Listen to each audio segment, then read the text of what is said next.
আজকে আমি রান্না করেছিলাম কাঁচা কুমড়ো দিয়ে ইলিশ মাছের মাথা দিয়ে ঘন্ট।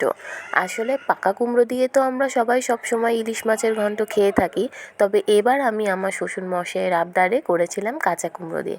বাজার থেকে সেদিন একটা কাঁচা কুমড়ো আনায় আমার শ্বশুরমশাই আবদার করেছিল এই কাঁচা কুমড়ো দিয়ে ইলিশ মাছের মাথা দিয়ে রান্না করতে। তো আমি তার জন্য প্রথমেই কাঁচা কুমড়ো খোসাসহ কেটে নিলাম। কেটে নেওয়ার পর আমি বানালাম একটা স্পেশাল মশলা।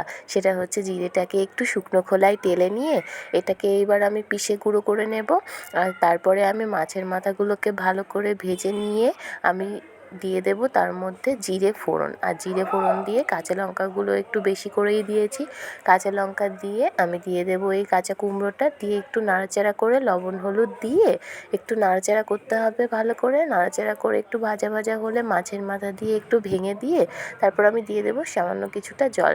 সামান্য কিছুটা জল দিয়ে আমি তারপরে জলটা যখন শুকিয়ে যাবে নাড়াচাড়া করে যে জিরে মশলাটা আমি গুঁড়ো করেছিলাম সেই মশলাটা দিয়ে নামিয়ে ফেলতে হবে। ব্যাস, আমার কুমড়োর ঘন্ট একদম রেডি। একবার বানিয়ে দেখো, দারুণ হয়েছিল।